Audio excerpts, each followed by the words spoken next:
Here we go. Okay, I think it's working now.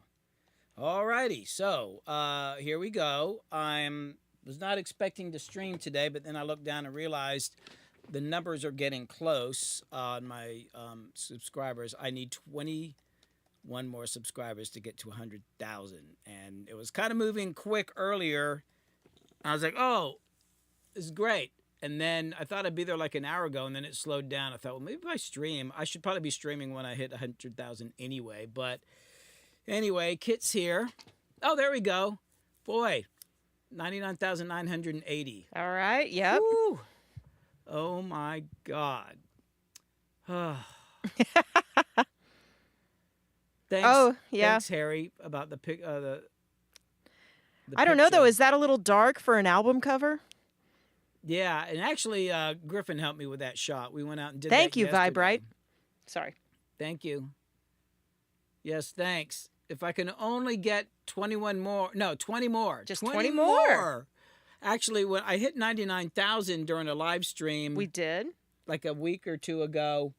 And at the end of the stream it was like 99,000, or during the stream it was like 99,008, right? I get off the stream, go upstairs, and I look down and it was like 99,000. 8 people had dropped off. And I'm trying to find out who they were. We're coming for them. Come back. No. Hey, sup, Mello? What's going on?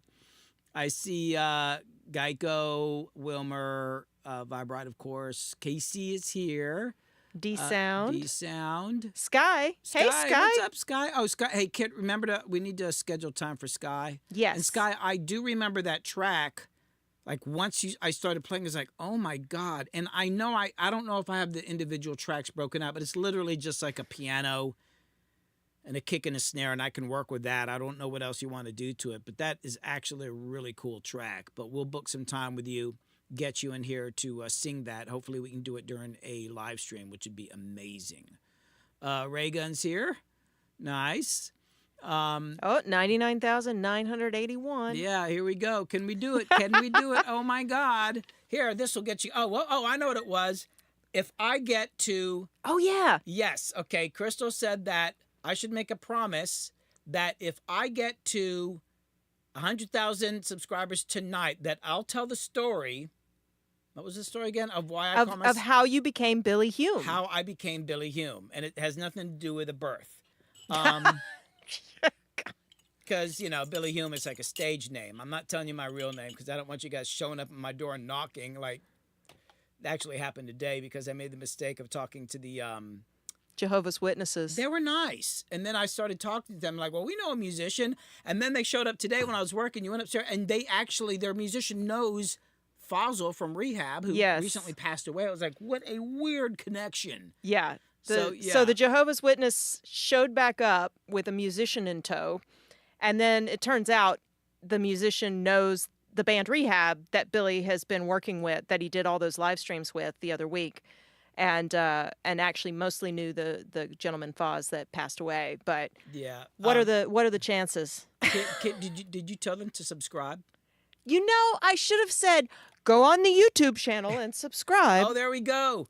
Oh, the numbers are moving up finally. Moving up. I knew if I started streaming, something would happen. Awesome. Yes, the Jehovah's Witnesses know Rehab. Yeah. Wait, that sounds funny. It kind of makes sense. Hey, Jake. Hey, Jake, I heard that you and Zach are going to get together and work on something. Oh, did I text Zach and let him know about this stream? I don't know. He's got like a job. Hold on, let me text him and make sure that he knows. Oh man, thanks, Anorania. They said they've been following on Twitch from the beginning, but this made them go, oh wait, why am I not subscribed on YouTube? Oh. So now that was one of them. Yep. And part of the goal for me, besides I would like to do this for a living. I'm not going to stop recording bands and stuff because I like doing that. I have a whole other plan. When I get to 100,000 subscribers and I get the plaque and I can flash it around and go, "Ooh, look at me. Oh, it went down one. Boom. God. Okay, I just blew it for me." No, I think I'm going to reach out to some cool bands that are out touring and all that and get them in here to like do a session and do an interview and record a song and all that. So, the there'll be more of that. But also like if I can get the subscribers up and actually make a living doing this, then I'll be able to do not only more live streams, but put out more videos. Right now, I'm lucky to get a video out a month just because of the work schedule and all that kind of stuff. Although we did interview Harry's going to start helping with some shorts, and then we talked to some people today that might be coming in and helping us with some shorts as well to get this show, going on down the road. Oh, welcome, Joey, and thanks Vibrite, Joey, for that recommendation. But I'm worried. I'm freaking out, thinking like this might take 5 hours to get up to this number. So I have my guitar here. I've got a song I can work on. I'm trying to work on the rehab stuff. So I actually have some guitar tracks to do on a rehab song, just in case this drags out forever. But in the meantime, I was going to try to put together like a little review of what I've done, and I just didn't have any time. But I can kind of just go over like some of the videos I've done. Hold on, I'm going to pull this down here. And down here. Whoa. And down here. Oh, I got a ding. Oh, hold on. Oh. We have a vortex of delayed audio. Oh, that was weird. That was very weird. Maybe look back at some of the videos. It's kind of embarrassing though when I actually look back, because some of these videos, like, well, here's the new one right here. The truth about making music in a dystopian world, which, by the way, it's really, really nice to see the kind of responses I've gotten from people. I was kind of wigged out about putting that out because I just thought it might freak people out, or I don't know, people are weird. So the response has been really lovely. Responses have been great. But if I go back to the beginning, hold on, how do I get back to my oldest videos? Are these my, yeah. I'm thinking about maybe taking some of these off because some of these are terrible. Like, I realize one thing is, like, I'm a terrible interviewer. That's why I stopped doing interviews. I don't do interviews very well. And also, look at these terrible thumbnails I was doing back then. It's like I went on and studied all these, like, channels that tell you how to make thumbnails. And it's like, some of them are kind of, okay, yeah, I started with a trailer here. And I talk about the channel. Things have changed, and I need to redo the trailer because I'm doing different things now. Nathaniel, what's up with your name? What? Nathaniel's here. Hi, Nathaniel. Hey, Nathaniel. Nathaniel is G Gucci Pajamas dripping Tony Montana. What? God dang. Sorry about your car and the deer. That's terrible. I hit a deer with a van out, like literally almost to my driveway out here, and I hit that deer and it went flying through the air. Oh, it was awful. On the ground, and I was like, oh my God. And then it got up and ran away, and there's still a dent on the front of my van. Hey, Wilmer. So Wilmer asks, just wondering, did Rick Beato watch the 2 videos you made in which you addressed him? I forget their titles, but they're about Rick saying that music's getting worse and so on. Oh, yes. Yes, he did. He didn't call me about the second one, but he called me about the first one, and he wasn't. I mean, he liked to play it off like he wasn't upset, but he was kind of upset. Like, Rick will give me a hard time about shit. He called me up. He was like, I don't think he's very happy about it. I was like, dude, I was just kind of kidding around because it was all about the sampling thing. It's kind of an inside thing, just because I worked with him before he knew how to engineer or anything like that. And I don't know, I was just kind of poking at him a little bit, but he didn't like it very much. I don't know, he may never talk to me again. But I think he's kind of busy with his he's got shit going on. Millions of subscribers and stuff. We ain't like hurting that. him. Yeah. Hey, look, Billy. What? 8 to go. 8 to go. This is happening way too fucking fast. Come on, can we drag this out? No, I'm only kidding. Hold on, let me come back over here to the chat. 16 more to go. Oh, this is suddenly happening. Maybe I should do this more often. Just get online and say, hey, subscribe. Boy, if I'd known it was this easy.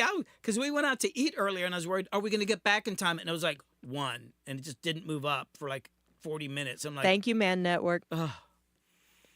Anorania suggests ask people to make a thumbnail for a video that you select and then choose the best one, and the winner can make thumbnails for the rest. Example, and offer a free, or maybe offer like a free mix review or something like that.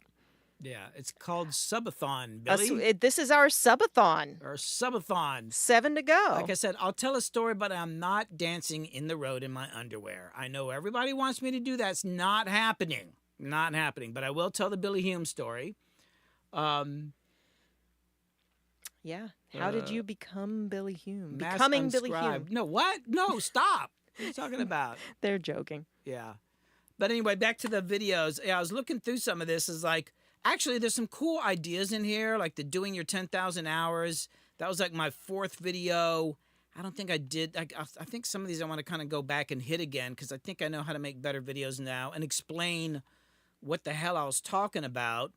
God, it's kind of weird. Look, it's been almost 5 years, but I'm looking back on this stuff. I'm like, some of this stuff seemed like yesterday, you know, just because, yeah, boy. Yeah, it's crazy. And I mean, aren't we going on, is it 5 years now? Hey, what's the date on the earliest one? Oh, it says 4 years ago. 4 years ago. Okay, Although I think it's probably 4.5 then, because it won't say 5 until Yeah. it's 5. Look, 3 years ago, this is where I had I had Bob the Bobcat in there. He's in that thumbnail right there. And yeah, it's kind of weird. Like, I look at some of this stuff now. Some of these I probably wouldn't make videos about. I certainly would make better thumbnails, you know. It's been kind of a journey because I'm terrible with cameras and color and all that, and I think I've gotten better at it. This video here, this He Inspired Legends about Shuggy Otis, that sucker just keeps going. Look at that. 774,000 views. Now, I don't actually make any money on that view because there's too many copyright claims in it. And back when you made it, we were just trying to get viewers at that time. And now it's like, dang, look at that. I would have made a little bit of money off of that. And look at this kit here in the studio with when PR and Brian and Escobar were here. That was 3 years ago. Man. And then there are all these live streams before I started live streaming on YouTube that I was doing with Jimmy. This upright bass one gets a lot of comments. Yeah, it's. Rom says, can you redo the video about using triple delay instead of reverb? Such an interesting concept. Oh, what video is that? Yeah, which video was that, Rom? Oh, it was the one I didn't use reverb on vocals for 10 years or something like that. Oh, wow. 3 to go? 3 to go. This is happening way too quick. I was going to add all these speeches I was going to make. You can still do your speeches. Okay. But you got to tell us your story about how you became Billy Hume. Okay, I'm just looking at all the thumbnails here. I mean, how many videos have I put out?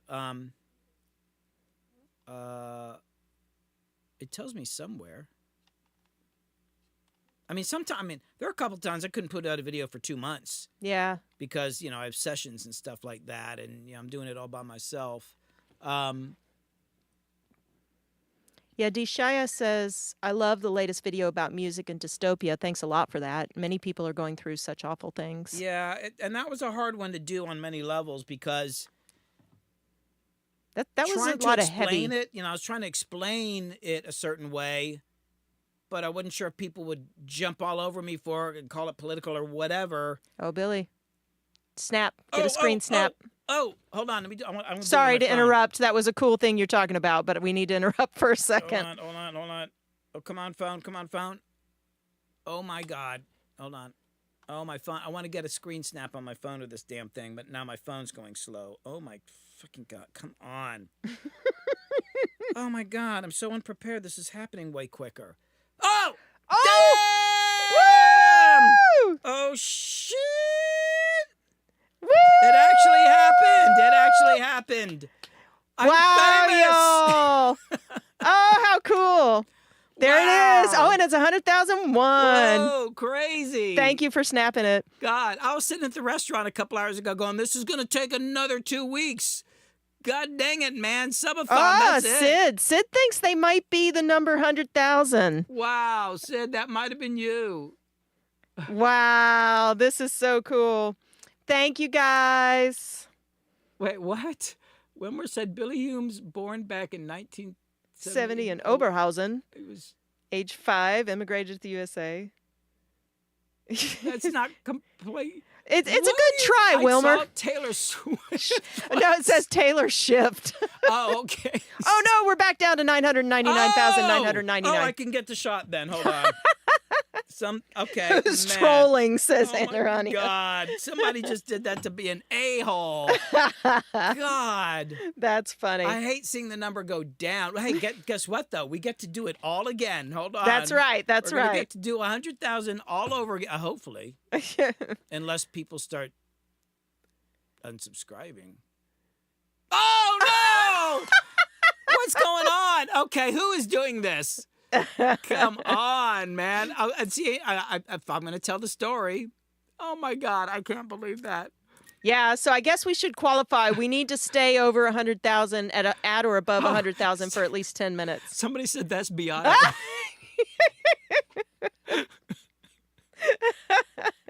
Okay. there it is! We just hit 100,000. Woo! Amazing, amazing. Oh, my God. Oh, my God. This is awesome. So let's get a few more on there so it doesn't go back below. The other thing I'm wondering about, I'm supposed to get a plaque. Yeah, how does that work? I guess we should find out. Well, I think as soon as I hit it, they think they send it over in a drone. Right. We need to tell the kids to keep an eye. It's going to be delivered in 30 minutes. Right, so we should keep an ear out for an ear out for a the engines, drone right? They'll parachute a plaque down. Right. No, I mean, seriously, I'm wondering, like, do I have to have 100,000 for, like, a certain amount of time? Oh, no, it went back. Oh, my God. Okay. Somebody is messing with me. Oh, my God. All right, so I'm gonna put it out there. We have to be at or above 100,000 for 10 minutes before I'm gonna have you tell the story. Oh, my God. This is really stressing me out. And now my phone is going crazy over here. People are texting me. That's funny. Oh, there it goes down again. Harry thinks once we just pass 100,000 that it counts. So No, we're at 99,000 now. I ain't getting a freaking plaque. God. it's funny over on Twitch. Anarania's got like no, yes, no. I can't believe this. Oh, there it is again. Oh, we just hit 100,000. Yay! We hit 100,000. Woo! Congratulations to me and you and everybody. And thanks everybody so much for helping. Oh my God. Okay, is this going to go back down? I swear. We need more. We need to get a buffer here. A buffer to stay above 100,000 so I can go to sleep tonight. Right. Also, yes. if you want to hear the story, which is, I guess, a pretty good story. I think it's a pretty good story. Oh, there gotta we say. go. We're creeping up. 100,002. Mm-hmm. Yes. It's like Groundhog Day. Beato's over there calling Oh, people Esco. like, go unsubscribe. Hey, Esco. Esco's here. Awesome. Oh, how's the editing coming, Esco? Oh, by the way, so I did an interview for another podcast, which, dude, I can't, is it, Society Sound Podcast. Yeah, so I did a interview on their YouTube channel, and Kit, why don't you throw up a link to that? Oh, I need to find that. Oh, man, thank you, Sound Engraver. Oh, thanks so much. I appreciate that. That's awesome. Yeah, let me see if I can find... Oh, it went back down one. Oh my God, this is so stressful. It went back down to 100. Who? Okay. Somebody is messing with me here. I think there's. Oh yeah, this is a lot more up and down than it usually does. Come on. People are trolling. Oh, it's gonna go down. It's gonna go down again. Hold on. That's funny. Oh my God. What was I looking for? Oh, right. Oh, my brother's texting me. He's like, "What are subs?" Okay. Get on this on my channel. Man Network says people are probably unsubbing and resubbing to get screenshots. Oh. Popcast. My brother doesn't know. He's like, "What's a sub?" Tell them they're nuclear. He's asked me this before. I know. I've had to, you don't have to pay any money.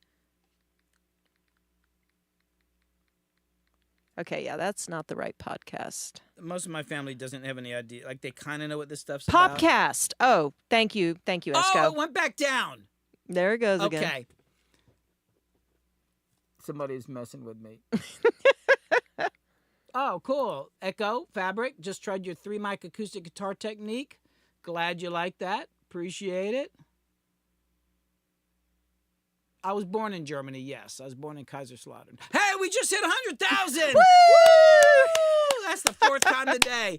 I'm going to get tired of celebrating here. Oh, my. Wait, okay, this is weird. Okay, this is weird. Last time it went down to 99, then it went to 100 and immediately hit 2. I think there's 3 people out there that are playing with this. Messing with me. We need more subs to get past this. Oh, look over on Twitch. Look, yes, no, yes, yeah, no. That's what I was telling yes, you. no. Hey, Esco, text me the link for the You can't find it on YouTube? podcast. Well, there's another one that's similarly named. Oh, on YouTube. Let me go over there. Well, what are you looking at? I was just Googling. I think it's YouTube. I'll bake some cakes. There we back up to over to 2. Oh my God! It just went down 2. It's this live feed. The funny thing about it is, so you see this little box up here with the numbers. It's in the YouTube Studio app, and when I first started my channel, I'd watch it all the time, and it would drive me insane. So now I just check it. I only check it like 20 times a day. No, I'll check it a couple times a day, but I had to not look at it anymore because it would completely freak me out. But I do think somebody's messing with me. I absolutely believe it at this point. I got this recorded. Yeah, okay, it went back up to 2. Okay, watch what happens. Okay, everybody watch. Watch. Oh. Oh! Oh, up to 4. There we go, 100,004. If we get to a certain point, I'm going to feel safe. I'll feel safe, and then I'll tell my story. Oh, my God. 100,000 candles on top of the cake. Maybe just one huge cake. Oh, my God. God, 100,000 candles? Can you imagine? Yikes. That would be a lot. We'll just do one. God. But anyway, I would like to say thanks to everybody for supporting the channel and watching the videos and being on the live streams. Like, it's been a hell of an experience, you know. I wish I'd started live streaming earlier on the channel. It was just something that freaked me out. I talked about this on another live stream where before my first live stream, I almost threw up. I was so nervous. And then Kit was saying things like, you need to ask them to subscribe and all that. And I was so wigged out about asking. I don't like asking people for stuff. It's just not my thing. Although I've gotten good at it, you know, and asking people. I've never been good at asking for help, but I never really needed much help. I mean, I can produce and record an album by myself. Sometimes it's nice to have an engineer, but what I'm doing here, this is so complicated and it's much more work. So I've finally been reaching out and asking for help. Hey, PR. And I've gotten not so weird about asking for subscribers. Oh, is PR here? Over on Twitch. Say hey. Oh, that's what's up, man? What's up, Mr. PR? I guess you're working all the time, aren't you? Yeah.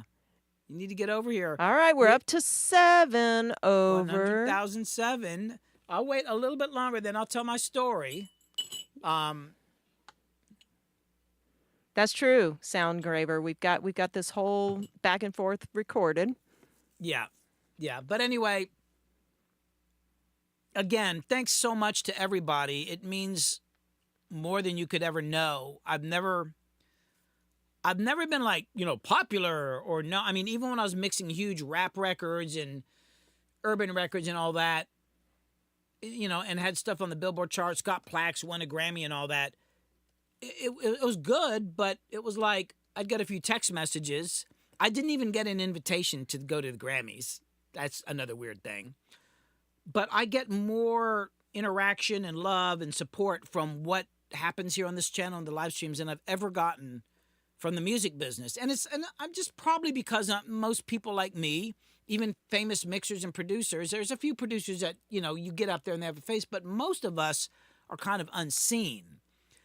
And doing this has been really cool because it's kind of give me a confirmation that the things that I'm doing and the things I believe and the things I like to talk about, other people like. Even like this last video, I wasn't sure how people are going to take it. And then the comments I'm getting, it's like, wow, people feel the same way. And some of the things people say are so deep and so impactful. A couple times it made me cry, especially I put the video out and I hardly had any views. And I was like, oh my God, people hate it.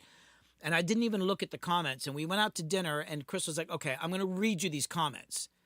Yeah, he was stressing out. I was wigging out. I was freaking out, just in case you didn't know I do that sometimes. So I made him listen on the drive to and it some was of the so comments. good. I literally cried in the car because it's like, wow, there's a connection there. And I've never really connected to people that much in general in the world. Probably the first time in my life I felt like I really, really connected with people is when I started working with Bone Crusher and Little John and Yin Yang Twins and all that. That whole crew was the first group of people I ever felt like, wow. And I don't know why, because we don't really have much in common as far as our lives are concerned, but just as people. And then getting on here with the live streams and the people that come on here regularly, it's just been unbelievable to have this experience and know that people care. That's all I'm saying. Yeah, and especially the last several months, because the channel took off like last fall, and I intend to keep going with it because I've got so many plans. I got so many plans and big things, but it's going to take some more money from, income from YouTube, but also the support. I got to build a team. I'm going to have to get people to help me. I'm going to have editors. I need somebody to help me film. We're working on that. Yeah, and I got to build a B room. So now we're adding another room to this. This is my house, so it's like I'm losing it started another in room. This room. Then I put the vocal booth in. Then I took over part of the basement over here for the amp room. Then I built out one of the garages here. That became kind of the green room. Sometimes I record in there. Sometimes it's just whatever. Now the living room, because if y'all watch the rehab live stream where we did the drums, that's my living room. Not that we hang out in the living room much, but now the living room, I mean, we still hang out there, but now it's got my clients, a drum room. And now this room up here, which is technically a dining room, although now it's just filled with junk, that's going to get cleaned up. That's going to become a B room. So I can have extra editors. And also for some of the live streams, Kit may end up hanging out upstairs on certain streams because it actually, one thing we figured out from the rehab thing is actually it's kind of cool sometimes for her to be in another room because right now she's just right there.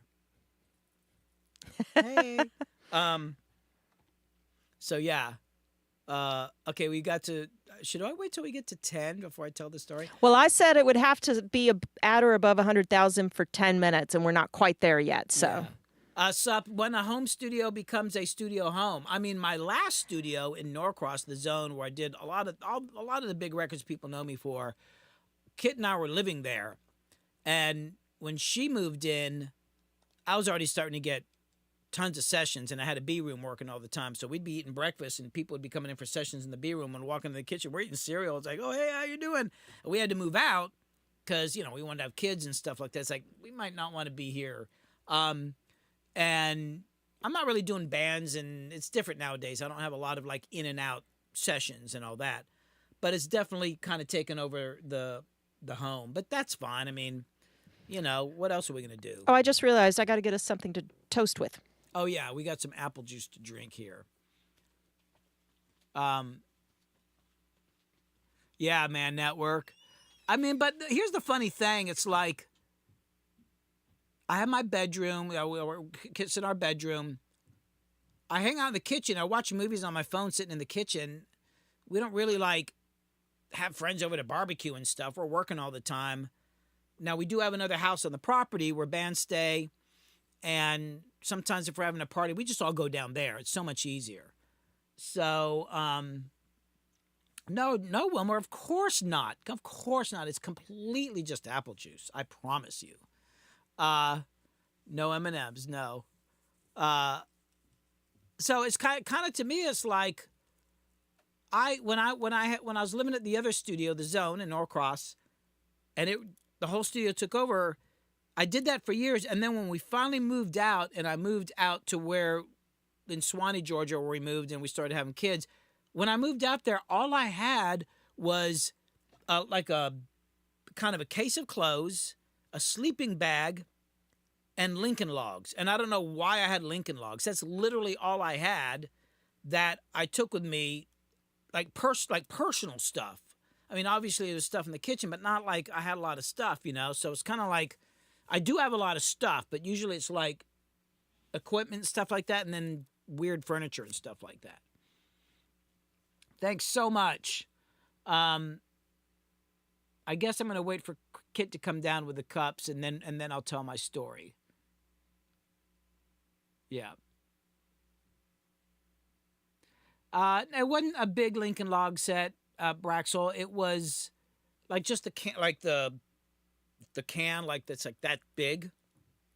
I don't know why. I'd always wanted Lincoln Logs. We had when I was a kid. We had like some pieces of it, but I never. So I was like, I want to buy Lincoln Logs, and I bought them. And then we moved out, so that's what I moved into the house with. I had Lincoln Logs And a sleeping bag. and a sleeping bag and just some clothes. Oh, Alexis is saying, I don't know if they're better now, but the plaque took me like 6 months to come. Oh, Okay. Good to know, though. Yeah. Well, I've got plaques from there. Well, there's plaques I was supposed to get from records I worked on. I still haven't gotten. I asked the label, and they're like, and then they wouldn't send it. Or like, there was a big Nelly one because I did a couple songs on a big Nelly album, and they didn't send it. They wanted me to pay for it, but it's like the big plaque where it's like the custom. It was like $1,000. God no, and it's like they wanted me to pay for it. I'm like, I'm not paying for my own plaque. Shit. Okay. Here, get over here. Oh, yeah, I guess I'm not in the shot. all right. Here's to where are we at? 100,010. And here's to all of you Seriously, for helping make this happen. no doubt. Thank you so much. Oh, that's great apple juice.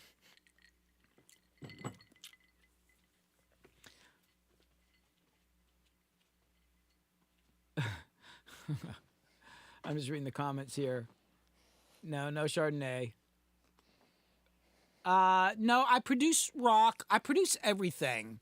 I was producing and recording and mixing rock for years, and the whole rap. I actually have a video about how I got into rap music. Maybe Kit will put a link up to that. Oh, I can find it. I did spend years in the rap scene. I didn't expect to be there for so long. I just made friends with everybody, and it was fun. And Wait, which one? The 4 Chance Encounters? yeah, I think that has that in there. There's 2 that are kind of similar, but I think that's the one. Or is it? No, I think that's the one.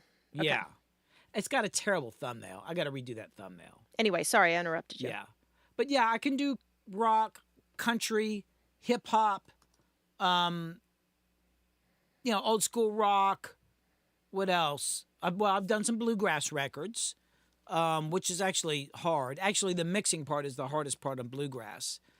But I don't know. It's just whatever I like, Thanks, studio dude. I hadn't seen you in a while. Hope you're doing good. Yeah, when I got into bluegrass, that was a tough one to do. The engineering was actually kind of hard. That's bluegrass is probably the hardest thing I've ever had to record and mix. The production's not so hard because usually the guys are pretty good musicians and they got a pretty good handle on what they're doing. We record those albums live, like everybody playing at the same time. So I don't do them here. I need a bigger studio where I can get everybody set up and they have, different booths. And although we did one at Echo Mountain in Asheville and most of them were in the same room, we just had gobos, but it was a big room, so you don't get as much bleed. Those are great records to make. Just amazing experiences working with that level of musicianship. Oh, hey, studio dude. Yeah. Okay, here we go. 4 Sure. Chance Encounters, I think. Thanks so much, Too Many Wires. Mr. Easy JK, thank you so much. Please do a video on how to mix a guitar solo in the middle of a guitar-heavy chorus of rock or punk rock track. That's a good one. Yeah, that's... I will. I'll tell you this as far as mixing a solo and heavy rock stuff. And I was saying bluegrass is the hardest thing to mix. The second hardest thing to mix is like heavy metal, any kind of rock and roll with a lot of distortion on it, because a couple things. I think that heavy metal and bluegrass are kind of the same music, except one just has a shitload of distortion. But the other thing, and there's a lot of technical fast stuff going on, but the thing that's hard about mixing distorted guitars, it's just a bunch of freaking noise, right? There's tones and all that, but this is constant. What I found, first off, is when I'm doing any rock stuff, I'm tending to hard pan the electric guitars. So that's one thing. So a solo is going to be straight up the middle. So I'm panning them hard right. But I also know that when I'm doing electric guitars, I spend a lot of time in the mid-range, because to me, mid-range is where all the action is at on anything, but especially bluegrass and rock and roll. Everybody's sound system has mid-range. Some stereos and earbuds or headphones or whatever have more high-end or less low-end, more low-end. less low end, but everybody's got mid-range. So if you can make a mix work kind of in the mid-range, then you can get It'll it to sound good. represent. The other thing is with heavy electric guitars, if you've got an EQ and you boost it up like 3-4 dB, and well, first I'll boost it up really high and I'll sweep it around like from like 900 up to maybe to 2K, and there's always on each guitar there's one part of the mid-range that I just like that tone, and you'd be surprised that there's a pretty big difference between 1.2K and 1.5K. Whereas guitar is concerned, you wouldn't think that it'd be that different, but actually there is. So I'll assign each guitar, I'll figure out what I like, and I'll make sure that I boost a different mid-range frequency and not boost anybody else in that area. So with a solo, you can do the same thing. But also the main thing is just panning it straight up the middle and then putting, a different effect on it. Don't use the same reverb, some different delay and stuff like that.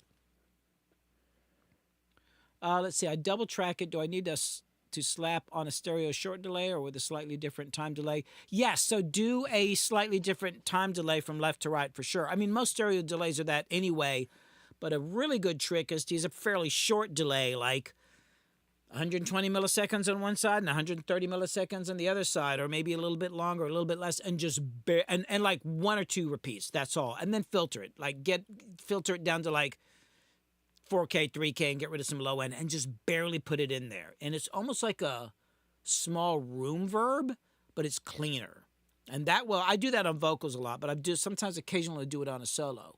The other thing you can do with a solo, if you don't have massive guitars from left to right, take your solo and just barely put it to the left, and then take a delay that's maybe a little bit longer, maybe like an eighth note or something like that, filter a little bit, and put it further to the right, but just bring it in. And it gives this impression that there's like this space over here. I got a million tricks on that stuff. Yeah, so yes, EQ, that's another thing. Good point, Wilmer. Sometimes clients will say something about not being able to hear an instrument, and I'll listen to it and I'll go, actually what it is, it just needs more of blah, blah, blah, like a certain frequency. So you don't necessarily have to turn the track up. You just got to like EQ it a little bit better. My theory is that when you've got a really good sound, you can turn it down in the mix. I think that if I'm working on a mix and I'm turning something up and it's just not right, it's actually something about the sound. Because when you got a great sound, put it almost anywhere in the mix and it works. Sup Mellow had noted you balance decisions on NS10s. Yeah. And Man Network said, I swear, 1073 preamps and EQs make tracking and mixing heavy rock and metal 10 times easier. Yes, they definitely do. Giving it, and that's another thing when you're trying. We'll see when a lot of stuff I'm mixing, and any error. God, how do you say this name on Twitch? Any error? Anorania? Anorania. I'm guessing. I'm going to get to your answer, your question in a second. When I'm tracking, when I'm getting ready to produce a band, or I'm producing a band, I'm recording, and I know I'm going to mix it, I'm actually thinking about the mix ahead of time. So I might mix up the mic pre's, or I'll make sure to switch out microphones, just like even just switching to another 57. It might be a slight difference, but cumulatively by switching some things up, I'm going to make sure that things have, some distinction right off the bat. I've got I don't have any actual Neve 1073s. I've got these, you can't see them in this, well, you can barely see them right here. These AML 1073 clones. But I've got like old Focus, right? ISA 110. I've got some APIs. Even this Ghost console here is not bad. What else? I've got, Avalons and Universal Audio. I got a Germanium. And I try to switch them up, and after a while you start to figure out what the different pre's are good for. But I feel like varying what I'm using, having a good mic collection, you don't even necessarily need a lot of microphone, like expensive mics. You just need a good collection of some basic mics, like a couple 57s, get yourself a Sennheiser 609, get some 421s, maybe a ribbon mic of some sort. The Royers are good, but they've got some cheaper ones now that they're making, like the R12. But even those the round ones, the ones I can never remember the name of. They're round. They're round, the little lollipop one. Those are not bad, you know. I wanted to point out too, because you were answering Man Network's comment, but they had already said, also said, "Well done, dude. I've been here since subscriber 127." Wait, who said that? Man Network. Oh, R10's also. wow. The lollipop. Oh my God, that 127. Wow, Yeah. thank you so much. So much. Oh, so what about pitch? Do I need to duplicate? No, I wouldn't do that. I wouldn't pitch something up, duplicate it. I mean, I've done that on vocals. I think sometimes people are trying so hard to make something sound cool. They put a bunch of effects on it, and it just makes it sound weaker. You know, work with the fundamentals. I was actually talking to somebody else about this because I do these private tutoring mixing lessons, and one of my clients had some kind of interesting, complex techniques with fab filter and it's masking and it's whatever. Like, man, let's just focus on volume and basic pitch or basic EQ. You'd be surprised how much of the fancy mixing techniques I don't do. I put all of those off until I work on the fundamentals. I'm just going through, and first off, when I'm working on a mix, I'm just going through and I'm looking for like what seems bad. I start with getting rid of the bad stuff. Then I start improving the good stuff. And then I just work on the volume. And then sometimes, like people, sidechain. I rarely sidechain. The only thing I'm consistently sidechaining is my room mics on a kick drum. I sidechain the bass to the kick drum. I mean, sometimes I do. What I actually try to do is work with bass players who play behind the beat. It's basically accomplishing the same thing. And really great bass players, most of them I know, kind of play behind the beat anyway. So the bass notes are always slightly behind the kick drum. Your mic's a little low. Oh, is it? No need to do a side chain if your bass player is playing behind the beat. You know what I'm saying? It accomplishes literally the same thing. Hey, you should tell your story because... Oh, yeah. I'm going to wear my throat out. Okay, I promised I'd tell the Billy Hume story. Sorry to interrupt. Cascade, that's it. I don't know why I can never remember that name. Okay. I promised I would tell the Billy Hume story about how you became how Billy I became Hume. Billy Hume. Okay, so I started, little history. When I got into music, it was to be a rock star. I was not trying to be a producer or a mixer or an engineer.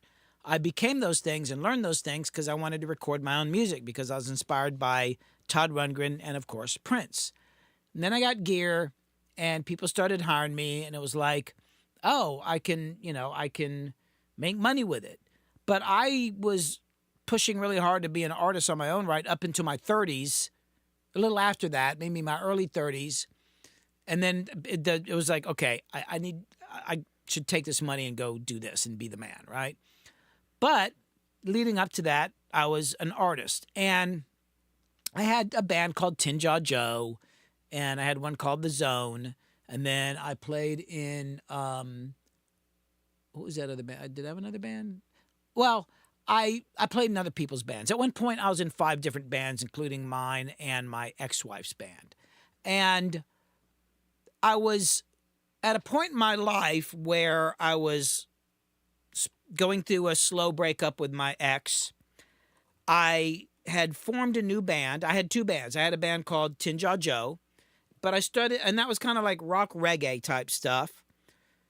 But I was getting tired of writing that stuff. I wanted to get back to acoustic guitar, like acoustic rock, folky, country, kind of country singer-songwriter rock type stuff, right? I was playing my mandolin a lot, my acoustic guitar. I wanted to form a new band. So I did form that band, and I was actually having rehearsals, but I didn't know what to call it. And trying to get the order of things here. So my big sister Amy, out of the blue, calls me up. She didn't even know I'd formed a second band, and she said, "Oh, I had this dream last night." Oh, you're not at all conveying the enthusiasm with which she, relayed this information. Well, there's no way to convey my Amy's enthusiasm. There's no way you would have to be around Amy to understand what enthusiasm for Amy is. So anyway, Amy calls me up and says, Billy, I just What? Nothing. Oh, can I tell my story? Yes. Jesus. Okay. So she calls me up. She says, I dreamt that you had a band, a new band, and it was called Stinky Blue Humes. I was like, what? She's like, yeah, Stinky Blue Humes. You should form a new band and call it Stinky Blue Humes. And I was like, I like Blue Humes. I don't want to make it stinky, but maybe Blue Humes would be a cool thing to call the band. And you're right? like, well, Amy, I have formed another band. Yeah, I told her I had formed another band. And she's like, wow, that's kind of crazy. Weird coincidence, right? So so I thought, okay, I'll use that as a name. But we hadn't started gigging yet. But I thought that would be a cool name. And then I had a gig just as a singer-songwriter, not with this new band. We were still rehearsing. And it was at a place called Highlands Pub in Atlanta. And it was going to happen in a few days. It was like 2 or 3 days from the gig. And my dad calls me up. And this is like a week after my sister called me. My dad calls me up. And my dad is really into the history of our family. And there's like some English and way back some Scottish ancestry. And my dad happened to be in Highlands, North Carolina.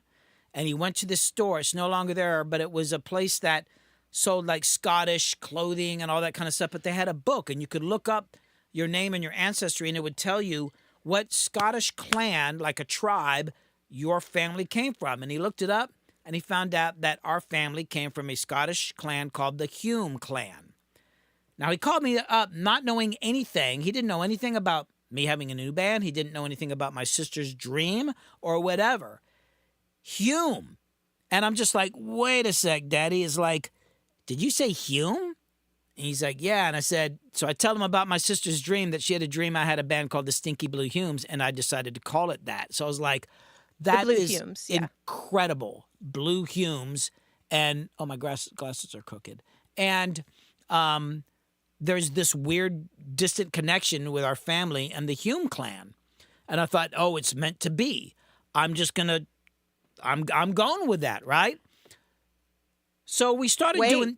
And then when you told your dad, you're like, so, it's crazy. There was this dream that my sister, that she had, and you're like, and so my new band is named the Blue Humes. And remember, your dad was like stunned, and he says, Billy, every clan has a color. I forgot about that. Yes. So, Scottish tartans, the kilts they wear, they would have a color. The Hume clan color is blue. Mm-hmm. Blue Humes. I'm like, that's bonkers. Yeah, and we're here's like, the other thing weird about it. what? The gig I was about to play was at a place called the Highland Pub, and my dad had found out about this relation to the Scottish clan in Highlands, North Carolina. I mean, there was just like, oh, the universe is telling me something. And I was like, man, that shit's true. I mean, it's got to be true. I mean, it's so weird. So I was like, okay, I'm on my way, right? I'm going to use that. I started booking the band, and I have a kind of a weird last name. And if anybody knows it, please don't say it on the chat. I would like to keep my home address private, but I have kind of a weird last name that's difficult to spell. And the letters rhyme. It's all a pain the letters in the in butt. my last name rhyme. So people, I'm talking to booking agents, club owners are like, what? They could never understand my last name. So I thought, I'm just going to tell people I'm Billy Hume, right? So I was actually booking some gigs in Atlanta, like at the Star Bar and all that. And I thought, Hume is so much easier to spell. They don't even, I just use that. But then I went to meet Paul Diaz at Tree Sound. And it's in one of my videos. There's a whole story about how I met this guy at a gig. It was the last gig with my ex-wife, and this guy walked in, and kind of an odd dude, and he came out of my house and he said, let's go. There's a studio. And I walked in, and Paul Diaz is the first person I ever met in my life where I told him my name was Billy Hume. Besides booking agents, they're not human, so we don't count them. Sorry. And it was at a point in my life where I had split up. My ex-wife and I had split up. I decided to kind of just leave everybody behind. Like, there are people I love and cared about, but it's like sometimes with your life, you just need to walk away from everything. And I virtually walked away from almost everybody. I just needed a fresh start. And meeting Jeff Burdett and going, who's introduced me to Paul, and then going and meeting Paul was like the Matrix, like, red pill, blue pill, or whatever, walking through a door. That led to me meeting so many people, and they just all, I got introduced them Billy Hume. as Billy Hume. It was just like, boom, like that. Everything just suddenly was like I walked through this door into another this life. other world. And other everything's life. like, bah, bah, bah, bah, bah, bah. After that, I was like in the early, mid-90s. My studio started taking off. I started getting work. Paul Diaz financed me doing my first album, Frisbee Bomb Craters, which some of y'all know about. And it was just like this other life. And it was funny, actually, I think of myself as Billy Hume now. Mm-hmm. And then before Kit and I got married, Kit, you were like in Italy doing overseas Studying studies. abroad, yeah. And then you traveled around on a train for a couple months. And then I bought a ticket and flew over to Brussels. We met up, took the Channel to England, and then rented a car and drove around Great Britain for a couple weeks. And we went to the Hume Castle. We did. It was cool. Actually, if you see the start screen for my live streams, there's a bunch of pictures. You'll see a picture that says Hume. Like a little street sign kind of thing with grass sign around is outside the Hume Castle. Yeah. So we actually drove out there, and it's just ruins. It's just these walls, and we went there and actually visited the castle, and we went to Scotland. Billy actually brought his mandolin on the flight overseas, and where is it? It's in here somewhere. Where's your? Oh, it's on the couch behind you, isn't it? Yeah. So he brought it on the plane, and then took it into the Hume Castle, into the grassy hill that is now within the walls of the Hume Castle, and played his songs from the album Frisbee Bomb Craters, plus a couple others that you guys may be able to hear at some point. And so took his mandolin up there to the Hume Castle and played, and show them your little crest that's pinned. Oh. So yeah, it's pretty darned cool. Yeah, this is they spell it home, though. It's spelled Home for some reason. Yeah, but it's pronounced Hume. Yeah, I don't know why. Those weird Scottish people. Boy, Scotland was interesting. Oh, damn it. And we've got a tartan somewhere, too. I don't know. We don't have a kilt. You should have a kilt, Billy. Nobody wants to look at my skinny, hairy legs. And they're pale. Maybe you do. I just like your... Excuse me. Oh, yeah. Careful. There might be kids on this live stream. Oh, my goodness. So, yeah, that was how Billy came to be Billy Hume. Yeah. That's the story. But...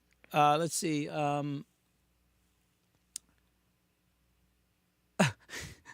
Billy Richenstein often. That's your name? Exactly. Damn it, you let everybody know.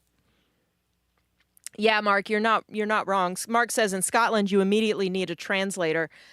It's true. And this was I think this was in 97 that we were traveling. And for whatever reason, one of the things that I traveled with in Europe was I had this little mini tape recorder with these tiny little cassettes that people used to use in like lectures in university to record the lectures so then they could listen to it again later. And I'm feeling old now. But anyway, so I brought it with me, and I need to find these tapes because, like, I recorded the church bells in the town that I lived in while I was in Italy, and I recorded other kinds of sounds. And one of the things we recorded, we were hanging out drinking whiskey in a pub in the Isle of Skye, and we asked somebody to speak Gaelic, and so they were recording. So I recorded them speaking to us in Gaelic. I still don't know what they said. I should probably find out. Yeah. Hey, a technical question, and I meant to troubleshoot this earlier. I was messing because I I do my music on one computer, and then we stream off a PC. It comes through my mixer here. And I bought a new interface for one of my kids for their computer, and I was testing it out. And I actually changed some audio settings on it, and I forgot to check it today. Is there any lag? Is our voices and our sound? Because I'm looking at OBS, and it's always a little weird, but it seems a little weirder. Are we lagging? Is the sync off? Because I meant to check my audio drivers, and I didn't. Apparently it's working, but I'm not great with PCs. Audio is weird on PCs. I'm like, oh man. Zero, like, okay, good. Oh, I was sweating. I suddenly hit me. He's like, for the last 3 days, I've checked the audio drivers, And then I was like, oh, we're going to go sing. We're just going to suddenly stream. So, okay, great. Good to hear. Hey, y'all, I'm going to throw up a link. Billy mentioned his album, Frisbee Bomb Craters, which is what he released back in the 90s. And I mentioned that some of the songs on that are what he played in the castle, plus some others. But I'm going to throw up a link to the Bandcamp in case you're interested and you want to check it out. It's, quite an old collection of songs. And some of you have actually even tracked down hard copies. And actually, I need to get back. Somebody is wanting us wanting to buy one, and I think we have some. So I'm gonna. I got a bunch back there. I need to hit Paul them back. Gave them all to me, because he didn't really like doing the label, so he just gave me. They only paid. Hey, thanks, AJ. It was actually Sean who was here for his mixing lesson. And he's like, man, I really like one of the CDs. They're all sold out on Amazon or like eBay or whatever. Apparently, there are people selling my CDs on eBay. So I just gave him one. He's a good client. So yeah, there's somebody that hit me up, and I've been so slammed I haven't hit them back, but they wanted to get one, so I need to make sure Thanks, to Jake. hit them back. Yeah. Just thinking about, should we talk about the YouTube channel? What do you have to say about the YouTube? I'm always here freaking out. Mm-hmm. And you've been very supportive, obviously, because for some crazy reason you love me and put up with this crap. But, I mean, how do you think about it? I mean, like, it seems weird to me that you actually... I never thought you'd be on live streams with me sitting here talking to people and stuff. Not me either, really. You started doing that a while ago, but what was the thing that made you decide, like, oh, okay, I'll get on the stream? You needed it? Oh, thank you. I mean, I don't mind being on camera. I don't mind being on stage. I'm a teacher. It's like I don't mind putting myself out there. I'm not always great at it, but it doesn't bother me. So yeah, I mean, this is fine. I don't always know what you're doing or what the equipment is, but I'm used to that. I've been in the studio for decades now. And people I'm fine. And I also don't mind slapping somebody down if I need to. Yeah, we know about that. God. So, yeah, I don't mind. This is fine. And, if I had to say something like, what do I think about the YouTube channel? I've got to say, and Billy said this earlier, and it's going to sound all corny, but it's the darn truth. It's y'all. Y'all. None of this would be anything without all of you. And the fact that y'all watch and you come back and you watch again and you appreciate it and you comment and you join our live streams and you share things with your friends, and none of this would be possible without every one of you. So, I mean, absolutely. And thanks, Michael. Hey, Sup Mellow said something interesting because, sending a CD to Europe is expensive. It is. Which we found out because we did the sample song contest. And I was like, oh, and, these winners win one of my CDs. It was like... We ended up dropping $100 on shipping charges to send everybody's prizes. Yeah, I was like, because I think weren't all our winners in Europe? Not all of them. No, there were remember. 3 in the States, but everybody else was in Europe. Yeah, and it was like, oh my God, next time we're doing a digital prize. Yeah. But Sup Mellow says maybe we send a batch to Casey, and then of course he's offering Casey's. I know, right? Poor Casey. I might want to check that with Casey first, but it might be a lot less expensive to ship from the Netherlands to other places. Thanks, Colleen. In the EU. I appreciate that. But that's a good thought, Sup Mellow. We'll think about that. But yeah, the English is a mishmash. Yes, we do have a lot of Germanic language in there, but of course the French and all that Latin in there as well. What kind of mandolin is it, Billy? This is a heritage mandolin.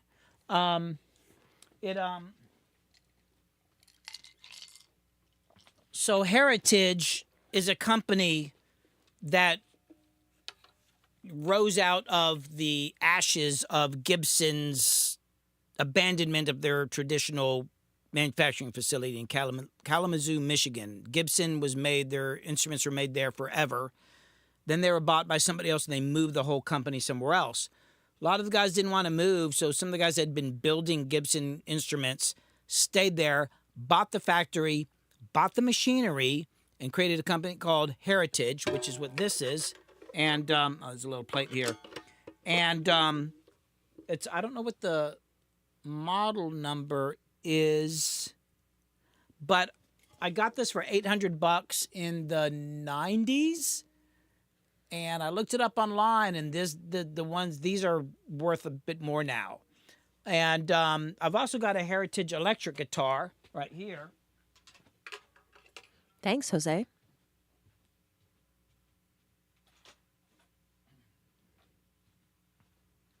So this is a Heritage Gibson. You know, it looks like a Gibson, but it's an actual Heritage. This is probably, in my opinion, more of a Gibson than more modern Gibsons, because this is made in the original factory. And this one's a bit older. I got this from Fossil from Rehab, who unfortunately passed away recently. And it sounds like a Gibson, and it weighs like a Gibson, and it tunes like a, I always hated the tuning keys on Gibsons. Like, it's hard to get it really fine-tuned sometimes. So it's like they copied it down to a T. But this sucker. And that would be the guitar that played the riff on Party Like a Rock Star. Oh, yeah, that's the guitar used for Party Like a Rock Star. Woohoo! Thanks, Jose. How do you tune your mandolin? I tune it like a fiddle.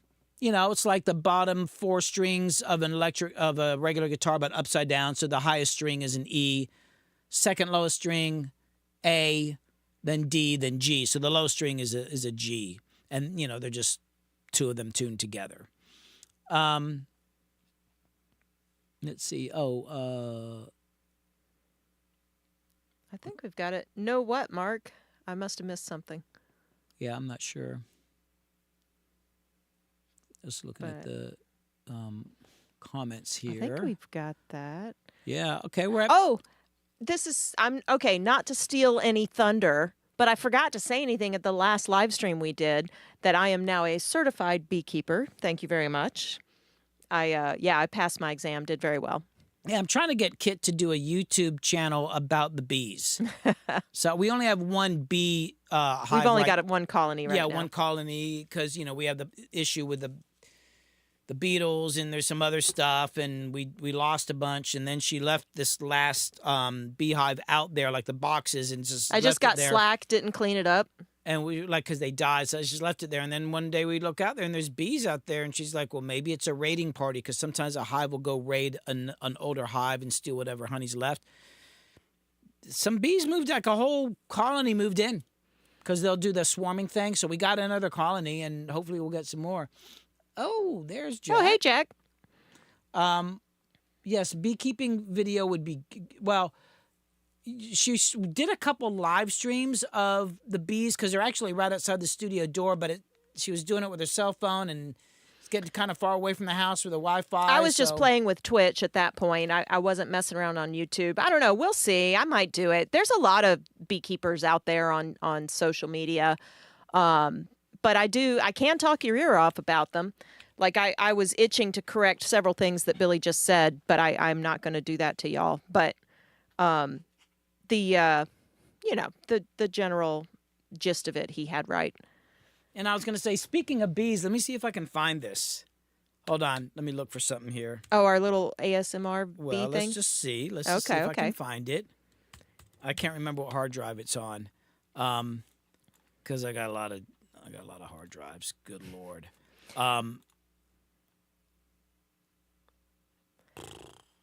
I do. Actually, the sad thing is, Wilmer says, so now I'd be able to put some honey into my apple juice, as I have right now. And actually, because it's been a couple of years since I got a honey harvest, because I've been struggling. And Billy said beetles. Actually, the main issue is mites. There's an invasive predatory mite that is a real problem. But yeah, I've lost colonies several years in a row, and so I haven't had a honey harvest in several years. And my stash, I'm almost done. I need more honey. Like, I haven't had to buy honey in years. Well, I thought I was going to find it, so I'll just say what it was. But I was going to start an ASMR channel. And the reason I did it, I thought about doing it because I was inspired because of this. Oh, here, let me bring it up here. Oh, no, let's do this one. Well, actually, I put these out on like Instagram. This is from another video, but I did this.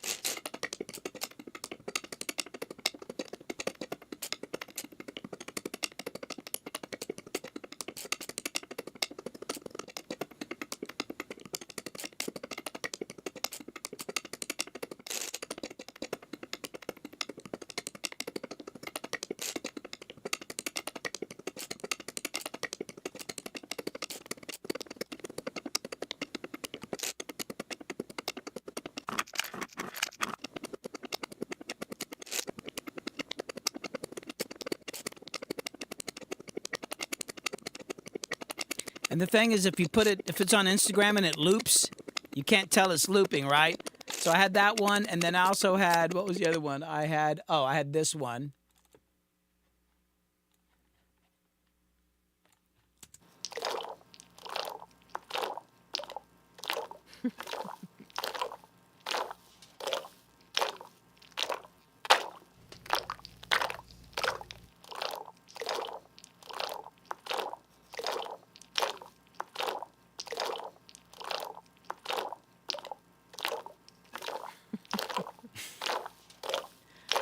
And it's weird, like, people like this stuff.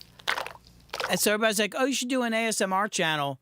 So I actually took a camera out there and I put my nice Josephson small diaphragm condenser mics and recorded the bees. I've got like 3 or 4 videos that are like 2 hours long just of the bees. And you just listen to it. You go, oh, whatever. I've been meaning to start an ASMR YouTube channel. And then I was also going to do ASMR with gear, but it's just like, oh my God, there's so much going on. So if Kit, I'll start my ASMR channel if you start a bee channel. Along with everything else we're doing. Sure. I just wish I could find my bee videos. I can't remember what hard drive I put them on because those are really good. I mean, I'm proud of my bee videos. I just can't remember what hard drive. It's been a while, so I didn't. Yeah, I can't find. It's somewhere. It's somewhere on one of the other drives. I got too many. So anyway. Yeah, we have many external drives. See you, Harry. See you, Harry. Appreciate it. Yeah. Oh, yeah. I got it. Oh, yeah. I got a deep dive live stream tomorrow on Patreon. That's right. Yes. And that's going to be about gain staging, and which is going to be interesting to talk about. So it's part of like what number is that, Kit? Oh, I'm not sure. I gotta make the thumbnail for that tonight. So I had pledged to do 20 deep dive live streams on Patreon, and this for people who are paying for the Patreon, and then you can go and see them later. And then my website's about done. We're going to move them over there and all that kind of stuff. And I'm going to edit them down a little bit. Right now, if you go on YouTube, it's just the whole live stream, and sometimes there's dead time. I'm going to edit them down to be a little more concise, and they'll all be... So I'm going to get 20 of them, and it's like mixing basics. One time I spent a whole deep dive just on kick drums. God, I can't even remember what I did them all on. I think, we did one where all I did was compare all my mic pre's. I went through every mic pre I owned and recorded the same thing on all of them. And then I did another one where we went through every mic, not every microphone I own, because I've got a lot of weird kind of cheap ones, but pretty much every mic you might use in a studio, and compared all those. I did that. It took hours.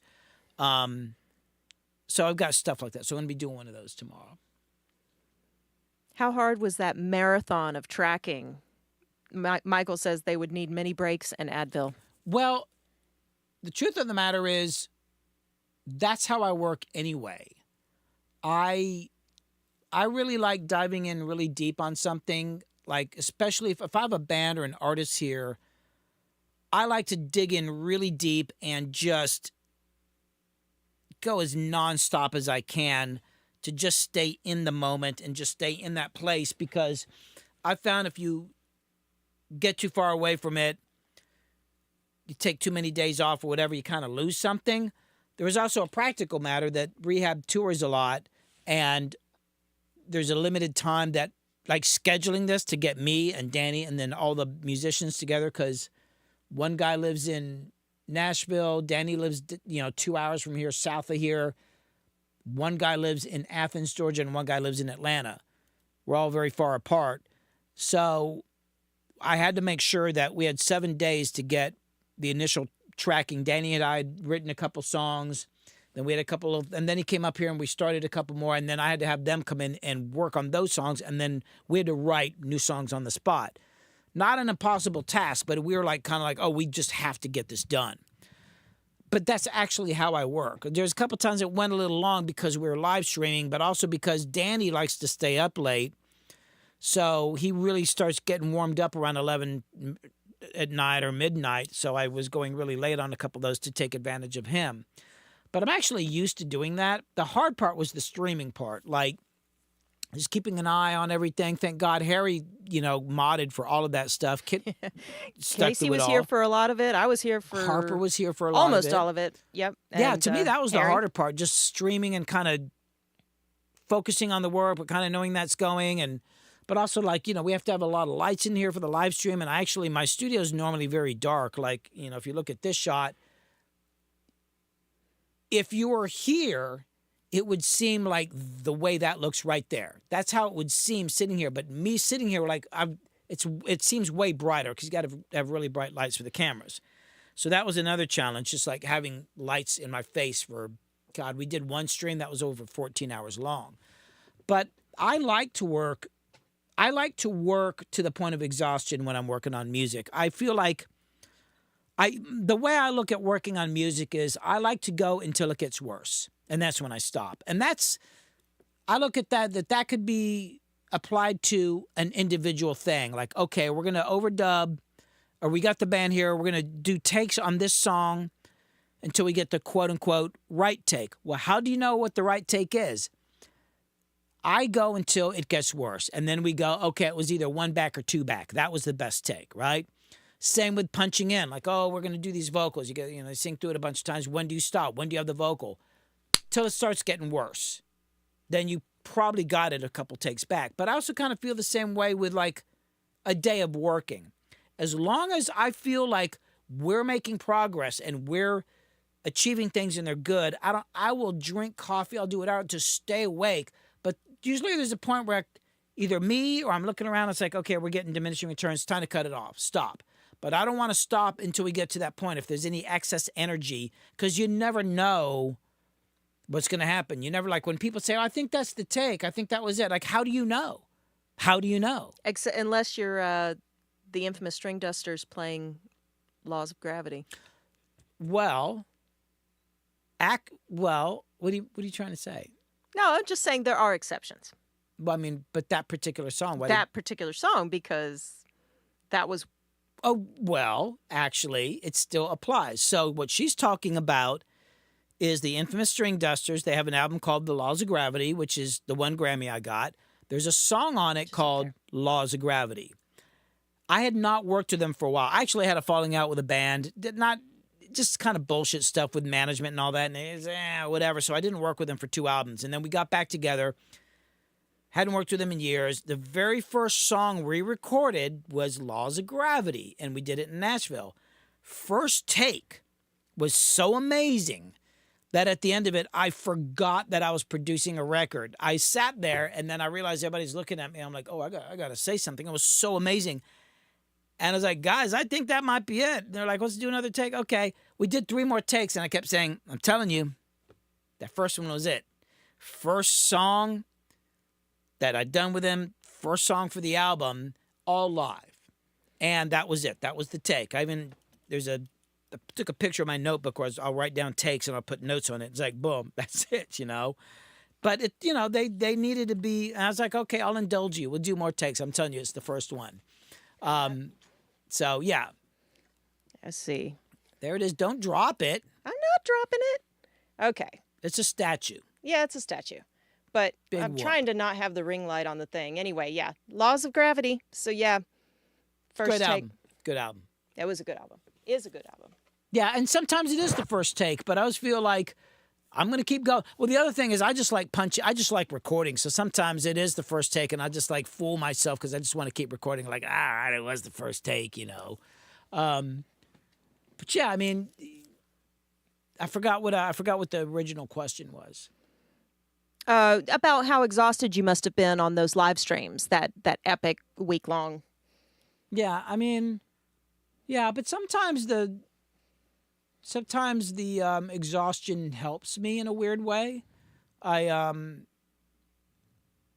don't know. I feel like if I'm too comfortable, I'm not really going to get to where I need to get. I mean, actually, the crazy thing about it is like a lot of what I've accomplished on this YouTube channel and where the live streams have gotten, and also just me as a producer and learning how to use cameras, it all comes from being in a very uncomfortable situation because I'm a hermit. I like my peace. If I was independently wealthy, I'd probably just be sitting around drinking coffee and watching movies and reading books and stuff like that. But I keep putting myself in these situations that kind of force me to move forward. And even like now with what's going on with the channel where I need help because Harry's starting to help out and we're talking to some interns today. So we did 4 interviews for interns today for editing videos and all that. And I had there's another guy I talked to from Africa that might be doing some editing. It's great to have the help, but that just means in a way there's also more work. I have to now manage people. But the other thing is when you get people to help you, then they're coming to you like, okay, what do you think? It's like, okay, I have to answer and I have to have my shit together, which is hard. But that kind of thing forces you to do other things. Or it's like, even like with the whole rap thing, I started working with Bone Crusher and then he started bringing over famous people. And next thing I know, people are calling me up. I was not really trying to become a rap mixer, but it started taking off. I said, well, this will be fun. But then all of a sudden there's like expectations that I had to, well, here's a funny story. When I first started working with Bone, yeah, I was recording local bands and all that, but it was still my home studio. So it'd be like coffee cups over there with weird stuff growing in it. It was a mess. And the rappers, and these people are kind of successful. I'm like, I have to start cleaning the studio. And now I know it sounds wacky, but the idea that I have to clean my studio, I have to clean my home studio. Oh, I need to clean the studio. And it just kind of forced me to upgrade everything. Okay, and then after you clean the studio, it's like, I need to make sure I have more headphones. I need to make sure things are efficient. Oh. When all this started taking off, Billy's studio, The Zone, where it was happening, I mean, you'd walk in the main door into the studio, and to the right was this alcove, and it was his like workshop with his tools because he was still doing carpentry and painting and stuff. Yeah, a little painting. So I had all my paint buckets and all that there. All that stuff piled. And then he'd park right where you're coming in. He'd park his motorcycle there. So you'd have to like inch around the motorcycle. So yeah, there was a certain point where you know, Billy kind of had to look around and go, you know, I guess I should be a little more professional maybe. Yeah, I'm wondering if I can find this picture because this actually hold on. Because yeah, so I would actually park the motorcycle right inside the door to the studio, and you just had to freaking walk around it. Mm-hmm. And of course, that was the Intruder. It was a little smaller than the Beamer. Yeah, but hold on, I'm trying to find something. Okay, hold on. Oh yeah. But when I started getting rap clients, I was still being stubborn about it. It's like I don't want to. I'm not moving the motorcycle outside. And I have pictures somewhere here of I'm looking for them. Why can't I find these things? There's something about this Mac that I can't find. The search doesn't actually find the freaking pictures I want, and it drives me insane. It's like I know I have them, and I have to go searching for them because I type in, you know, oh, I know what maybe I searched for the wrong thing. Hold on. Junior Son says that they need to see Billy in his bathing suit. You know what, Billy? I don't think I've seen you in a bathing suit in I don't know how long. I have skinny little legs, and it's funny. Our neighbors invited us over because they built a pool, and it was very kind of them. And we went over, and you know, I went over in my swimsuit and my sarong, and Billy shows up in his regular jeans and cowboy boots. And Yeah, everybody just had shorts on. You're not going to get in the pool? Nope. Nobody's oh gonna... wow, 95 Riggy, you found us today. Congratulations on 100,000. Welcome. Thank you. Yeah, it's a very exciting day today. This is our random stream because hit that 100,000 mark on the stream tonight. So Hold on. I'm going to find this. You used to drive your here we go. Harley into your living room? I guess it was on the main floor. Hold on. I want to find this one picture because I love it. And it was a lot to finally admit that, okay, I think maybe I should move the motorcycle. But hold on. Let me see. I'm going to find it here somewhere. I'm with you, Vibrite. Vibrite says they love Mac, but the file search sucks. Well, actually, okay. So here is... well, that's the Beamer. That's the BMW.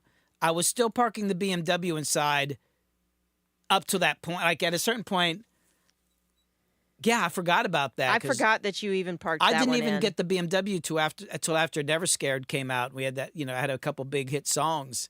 So I was making everybody walk around my damn motorcycle. But I'm thinking about there was another one where I have the Suzuki in there, and there's actually people sitting on the motorcycle drinking beer and writing songs. It was kind of like something to sit on. And actually, the Beamer, there was one time the Yin Yang Twins were doing a press interview, and the press came out to the studio to do the interview, and it didn't have anything to do with Billy, but they wanted a picture of the twins, and so the Yin Yang Twins, they were like, oh, Billy, can we do it on your bike? And Billy's like, do you even ride? And they're like, no. They're like, okay. So yeah, we've got it somewhere. There's a picture of the Yin Yang Twins on Billy's motorcycle. That was in the I forget which publication it was. yeah, It was a really nice bike, Junior Son. That Yeah, I finally wrecked. Ugh. And then it was like I was going to get, and I want to buy another one, but at the time I didn't buy one because I was starting to do a lot. Like it was before this, but there was a bunch of other stuff, and I just realized I need to focus because if I have a motorcycle, I'll come up with any excuse to just go riding. And now I can't find this freaking picture. It's like I think Bo Hagen was in the picture. Whatever. I'm going to give up here in a second, but thanks, Stefan. I can't find the picture. I don't know if it's Little John. Somebody's in the picture with my motorcycle. I don't know, Spy Guy. Billy's got a lot more arm strength than I do. Spy Guy said, "Oh, there might be more muscle on Kit than Billy." No, I think Billy's got quite a bit more arm strength. I mean, as much as he talks about just being in this basement all of the time, he's very handy and builds things and does help out quite a bit. Okay, here's You one find it? picture. I got one here. Whoops. Okay, so this is you see Little John in the background, and then the East Side Boys. But you see, there's a motorcycle there. Can you see the handlebar? And somebody's got their jacket on it.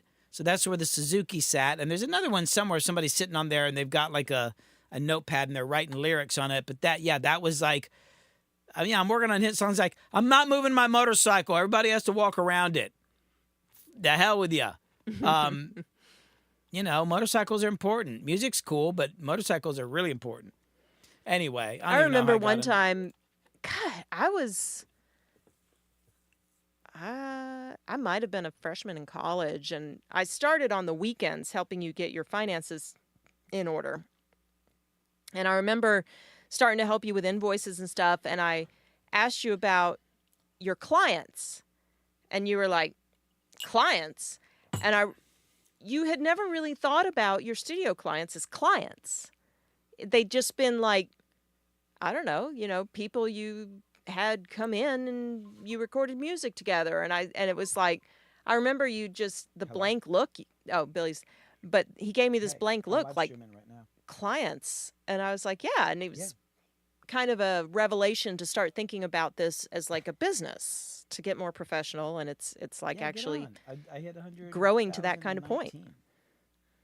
So that was pretty cool. Yeah. Somebody called about 100,000 subscribers, I guess. YouTube and Twitch. But yeah, I'm on YouTube mostly. Yeah, get on there. Bye-bye. That was Jimmy B. Oh, Jimmy. Teens. Yeah, he's like, dude. What were you saying? Oh, yeah, I didn't think of them as... I mean, yeah, they paid me money and all that, but I never really thought of it as, like, clients. here's a funny story though. Paul Diaz, who owns Tree Sound, and some of y'all may know who he is. It was when I was working on the Frisbee Bomb Crater album, so this would have been like 94, 95, somewhere around there. And I remember I'd had a studio for years and charged money for it and all that stuff, but I still never thought about it. And Houston Singletary had a studio there, and I remember there was something that had to happen, and he used the term career. Oh, this is our careers. And I was like, is this a career? Because I always thought of it like it's just me. This is just what I am. This is what I do. So there was that moment. And then also Paul he's the second person that had a home computer. He had one of those little teeny apples, right? So he had it on a desk, and he was talking about something. I was hanging out one day, and he said, oh, I got to do some invoices. So he starts doing something on the computer. And I remember thinking, man, he's so professional. He has invoices on a computer. And he's actually, because I never did invoices. I just like tell him how much it is, and they give me some cash, right? It just blew my mind. But the funny thing is, looking back on it later, I realized he was on this little teeny computer, but the desk he had was actually a kid's desk. It was like a desk you get for your kids. But I was just impressed he had any kind of desk at all.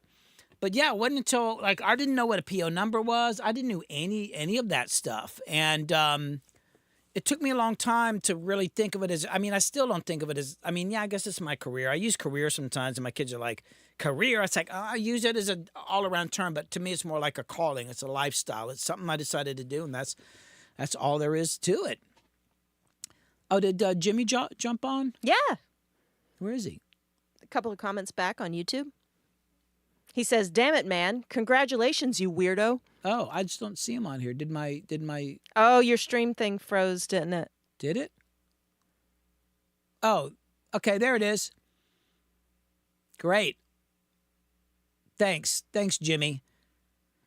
By the way, Jimmy, we still have a song to finish. Yeah.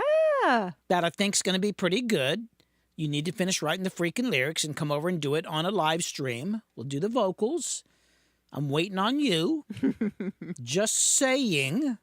And my camera setup's a lot better now. I've kind of figured out the lighting. I got these new panel lights and some new microphones. So I know you're busy, but you got to finish writing that song so we can finish the song. We'll put it on a live stream. And then nice. Yeah. Jimmy says I finally had a breakthrough. Good. Awesome. Yeah. I mean, Jimmy, I was looking back at the YouTube feed here, and I'm going to come back to it here.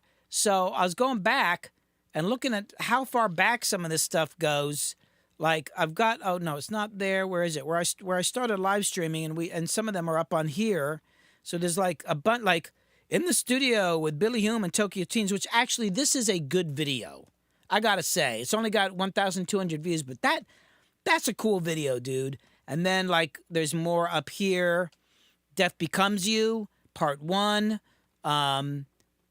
Well, there's some other live streams here, but there's quite a few here. Here's another Death Becomes You Part 2. Where's the live gig live stream? Remember that one? Oh. Yeah, where's that one? We might have been doing Twitch and YouTube, so it might be in my live section because... Yeah, let me see if I can find it. I'll link that. Oh my God, I've got so many live videos. Let me go back. That's actually a good question. I might be able to search for it. YouTube search is actually not too bad. Was it Halloween or something like that? Well, no, y'all had a gig booked, and there was some was it a weather thing or something happened, and the gig got canceled. So this is from a year ago. Our gig got canceled, so we're playing in my living room tonight. And that was, because we had a gig get canceled, so we had the Tokyo Teens play upstairs. There we go. But yeah, I mean, there's a lot of live streams here.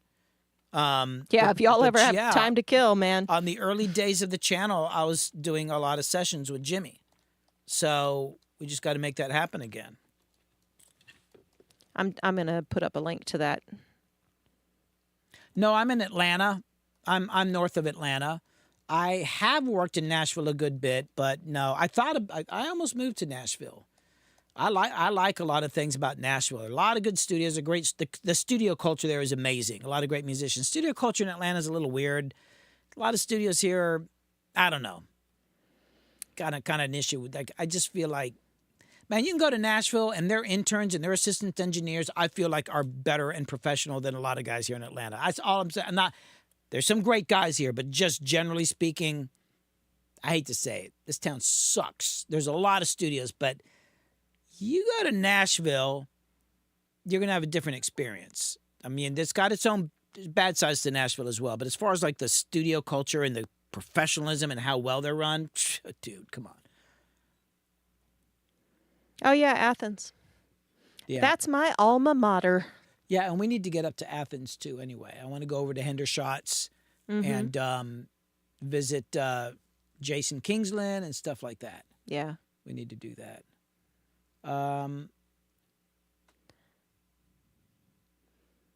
Trying to keep an eye on things. Yeah, I'll I'm have to looking pick at. up. Oh, hey y'all! Make sure to like tonight's live stream. So hit like on this video here on YouTube, and as usual, hey, if you haven't subscribed yet, obviously go subscribe. Thank you again, y'all, so much for helping us crack 100,000. That's amazing. Over there in Twitch, hey y'all, give us a follow if you haven't already, and I don't know. That's mostly it. We're just excited. 100,000, man. I mean, I actually can't stream for much longer because I do need to get some rehab work done. But Wilmer, I wanted to say, no, I never had a Tascam cassette reel-to-reel. I had a TIAC reel-to-reel 4-track, a 3340S, and I've got actually some videos. I did a live stream where I just played songs off it, and then in my the reason why analog is better, whatever, I show it in there. But the cassettes, I mean, a lot of people use them. And I heard this thing, and I want to look it back up, but the guy McGee, who's starting to blow up now, actually, he's in one of my videos. I talked about him several months ago, and now he's probably because of me. No, he was starting to blow up. He's got the coolest guitar tones, but I think he does something weird where he runs the guitar through like one of those kind of like Porta Studios, cassette Porta Studios, and somehow that's how he gets part of his guitar tone. I don't know. I kind of need to look that up and see what that's about. Hey, Brian, what's going on? Yes, I have a Korg Triton in the back, actually.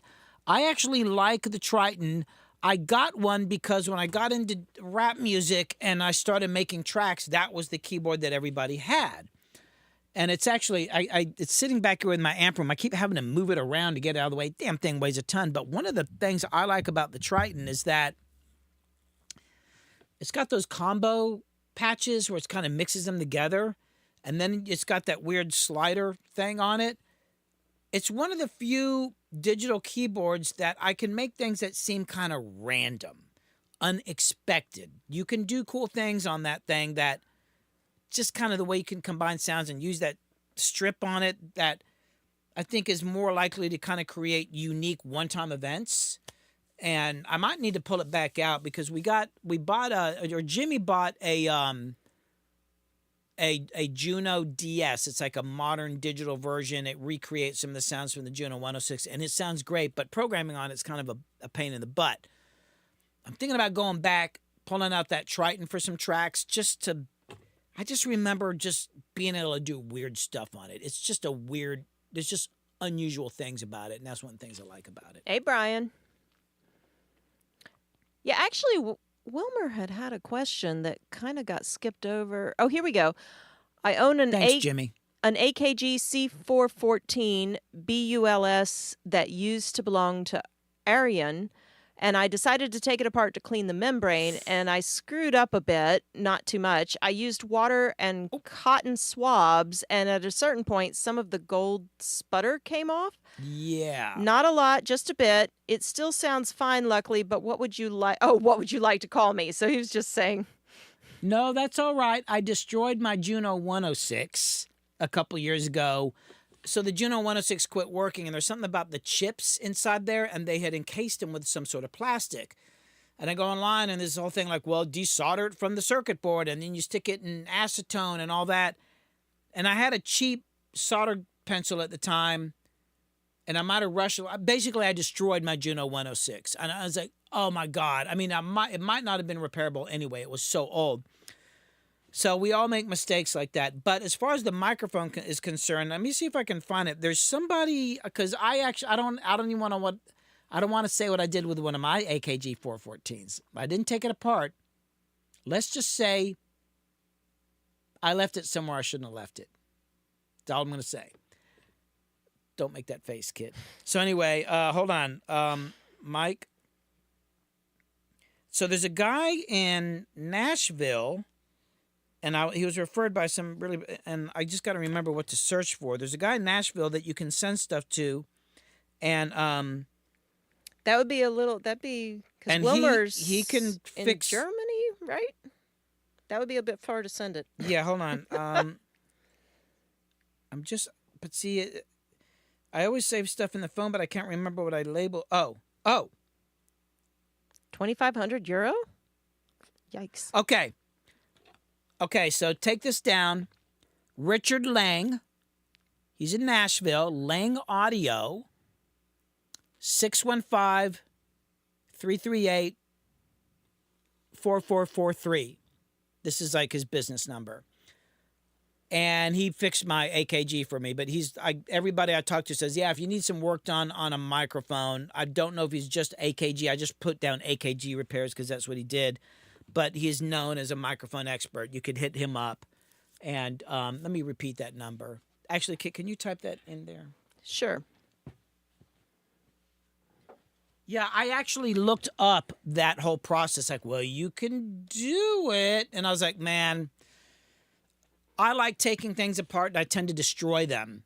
I fixed a couple things lately that I actually fixed. I was proud of myself. Yeah, like during the Epic live stream week when you tripped on the cable that was plugged into, what was it, a mini? It was a Korg. It was a mini Korg. A mini Korg? Mini Korg? Yeah. Yeah, the bass player had a keyboard sitting here, and it was during the week-long live stream we did.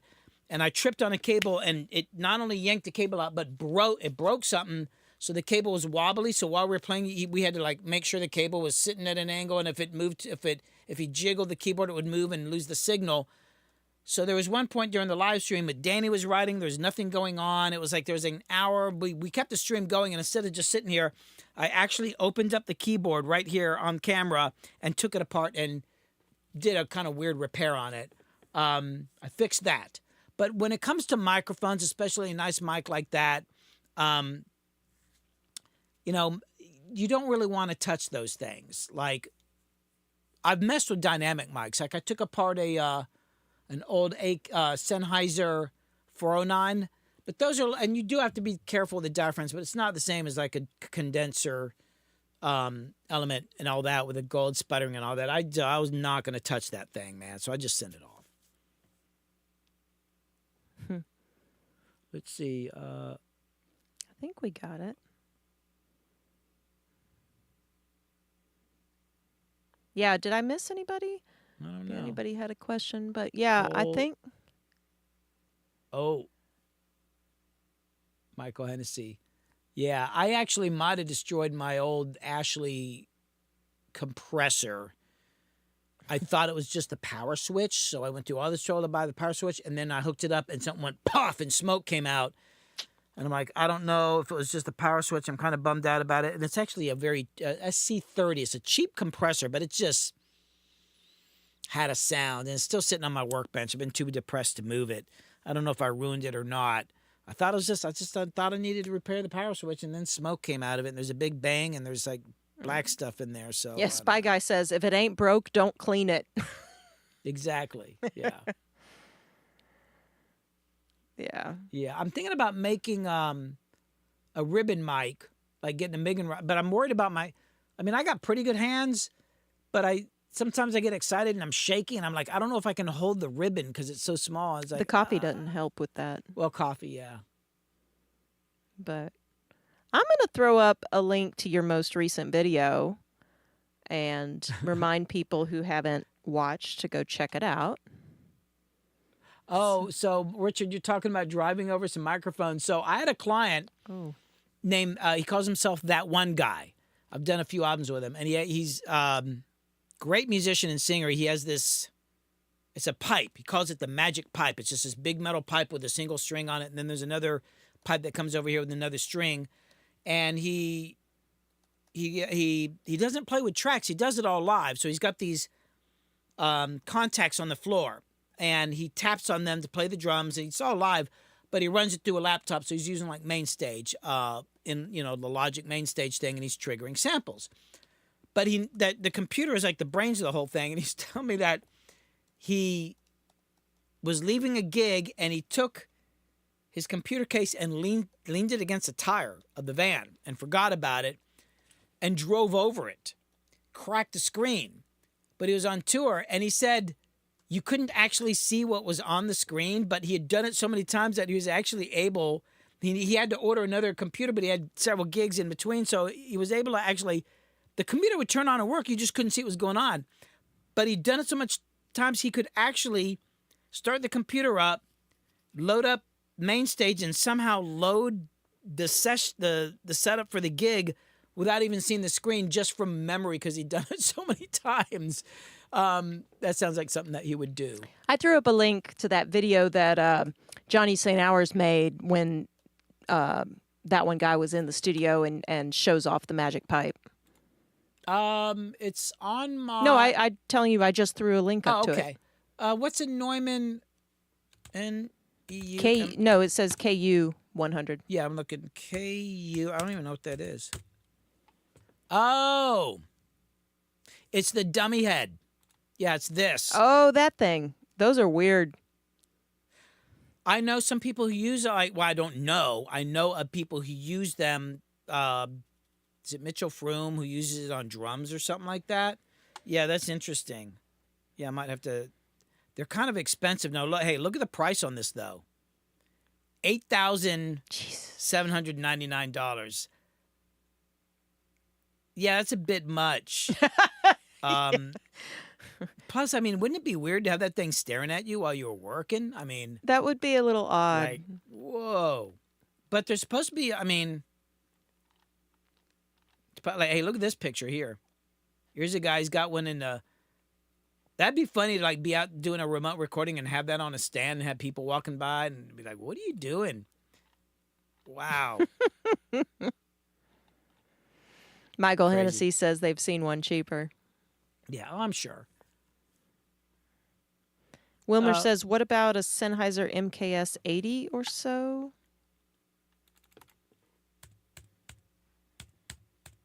What was it? Sennheiser MKS 80? All right. 80? I don't know what that is. I mean, it's crazy how many mics are out there. Wait, is that a... No, that's an... Oh, that's an... Are you talking about this? An MK8? It's funny. I always think of Sennheisers as like... I mean, I'm sure they got condenser mics. I always think of Sennheisers as like 441s, 421s, 609s, 409s, and stuff like that. It's like, when I think of Sennheiser, I don't think of like large diaphragm condensers. Not that I don't believe they make them. It's just I never really hear anybody talk about it. It was Sennheiser MK4. Interesting. Yeah, I'd like to get, what would I like? I mean, if it was up, well, what I'd really like right now is a new interface. I probably need 24 inputs for my rig now, and I only got 16, so that's the thing I'm thinking about, like getting another interface. That's a whole other thing I'm starting to look into. But as far as mics, I'm trying to think, what would I really like? Spy Guy says 8. Not 80. Okay. Yeah. You know what I'd really like is an Elam 251 than Telefunken, but good Lord, those are expensive as hell. I would like one of those. Oh, Wilmer was talking about an MKH 80. Oh, MK. Michael's asking about the dummy head. Would that be just two omnidirection mics with a head-shaped holder? I don't really know. I don't know much about them. Okay, so I'm looking up the Sennheiser MKH80. There seems to be a bunch of different ones with the same name. Like this one says MKH80, but so does... No, that's an 800. Oh, okay. I'm not looking at all the numbers. MKH80. What is that? Never seen that before. What does it do? Junior Son says it was is it Nadi SCM 900s, I believe, that they were cheap, like $60, but like I said, the new version is awful. The ones I'm talking about were made in early 2000, and then they were discontinued and replaced. That's kind of wacky looking. I do know what I would like. If I could get my hands on a couple, would be what is it? The Bayer Dynamic, is it M160? I think that's what I want to get. I can't ever remember freaking numbers. And it's funny that they call themselves biodynamic, but these are like ribbon mics, right? Yeah, this one right here, on the amp. I believe, if I'm wrong, because there's another one with a similar number that was used to record like Led Zeppelin's When the Levee Breaks and all that. And these are really good ribbon mics, but they're not as expensive as a lot of people because, I guess, because they're not popular. Or that one's like $900, still cheaper than a lot of Royers. But I'd used some way in the past. I would like to get some of those just because they're classics, you know. I don't know how they get the ribbon in there. I mean, I guess the ribbon, I don't know. It's a weird design for a ribbon mic. I worked in a band back in the 80s when I was doing, touring with cover bands and all that. And the singer had one and would use it live on gigs, which seems kind of crazy. I'm going to use a ribbon mic on stage, but I didn't really know anything about that stuff, but that would be something I would like to get my hands on. Yeah. Spy Guy says one vocal no from Kit and the mic would be toast. That would be from the live streams with Rehab. And Studio Dude noted that there are some mighty fine 251 clones out these days. Sorry, what now? The Studio Dude said there are some mighty fine 251 clones out there these days. So AJ says, what are your thoughts on musicians come in the studio and nail a performance in one take? As a musician, is it better to focus on performance consistency or improvisational consistency, creativity? Improvisation. I'm not sure how to answer that. I can use the String Dusters as an example because they don't always necessarily nail it in one take, but I've known them to nail songs in 2 or 3 takes. We're talking about the whole band playing together. The interesting thing about it is they are actually improvising. There's set parts, and then they're also changing them as they go. So each take is a little bit different. They're not necessarily exactly set. So, but I will say this: like the singer, one of the singers. There's multiple singers in the group. Travis Book, the bass player, he practices his vocals a lot. He's going to do one take, and he's willing to do a second one. First take just to make sure we got all the kinks worked out. He doesn't like to do a third one, but I usually make him do it anyway, but it's usually the second take because he practices, and that's just it. And that's what you got. And it's a great performance. Other singers are going to do it a bunch of times. It's whatever. But he's prepared. He's practiced it, and he doesn't want to do it all. He wants to get that feeling, just get it that one time. But some people, like me, I like to get in and work, and I'm also not a great musician, but I do know great musicians who work this way. They're going to get in, they're going to do multiple takes because they really want to develop the part. And sometimes the first take's great, but they're like, hold on, I want to, now. And then I'll hear it, and I was like, oh, I hear some differences. And then, later on when I'm mixing it, I go, oh, that's why. And it's like they're listening deep into the song. Like, hearing something in a vocal or that little thing that the drummer did or keyboardist, and they're responding to that. And I'm just, I'm listening to it, but I'm also making sure I got a good level. And they're like developing a part as they go. So I don't know. I mean, I don't really know how to answer that question. I'm throwing up some links to their last 2 albums that you did with them. Yeah. Well, anyway, I probably should go.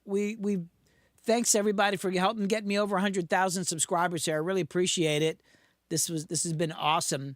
I definitely have to get back to work, and I got to prepare for tomorrow's deep dive on Patreon, and yeah. Sorry, I'm looking at comments here. But yeah, this has been great. This has been awesome for like a quick little live stream. And wow, 100,000, 24 subscribers. 100,000 subscribers. Whew. Yeah, now we got to shoot for 1 million. Oh boy. God. Yeah, actually, Casey said that earlier, gave a toast and said thanks to everybody here and said, 200,000 next. Yeah. But I think the next milestone that YouTube does is 1 million, right? I just realized what I can do now. What's that? Oh my God, I forgot about this. I can do it right now.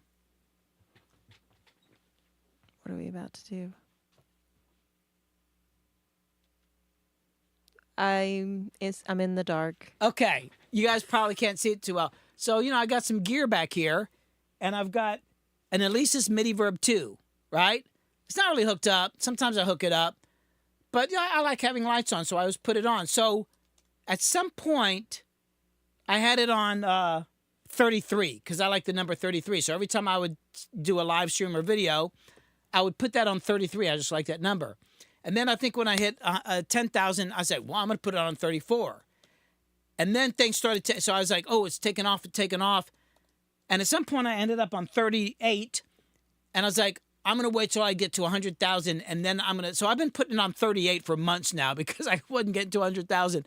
So I was like, when I get to 100,000, I'm going to start putting that on 39. And then every time from now on, when I turn it on, I'll put it on 39. I don't know. That's just one of the weird. I'm just weird like that. So, yeah. So now I'm on 39. So, anyway. I was going to put up a link to Rise Sun too, but we're wrapping up. So, yeah, I threw up a link to the infamous String Dusters on YouTube, the album Laws of Gravity. That's the one that Billy did with them where we were talking about the title track being the first take, and it's also the one that won the Grammy. So, there's a link in chat. But, yeah, check out Rise Sun too. Billy did that one with them as well. And then at some point, sometime soon, they're going to be releasing their 20-song anniversary album that Billy just mixed for them. Oh, yes. Do I ever use an SM57? All the time. All the time. Yeah. I've got like 7 or 8 of those things. Yeah, all the time. All right, everybody. Thanks so much. Really appreciate it. Appreciate the support. Deep dive on Patreon tomorrow, and then of course Wednesday. I have no idea. I don't know what I'm going to do on Wednesday, but I'll probably be doing something cool. So anyway, y'all have a good night. Thanks so much. See you soon. Bye. We appreciate it. Thank you. See ya.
Take 2, take 3, take 4, take 5, take whatever.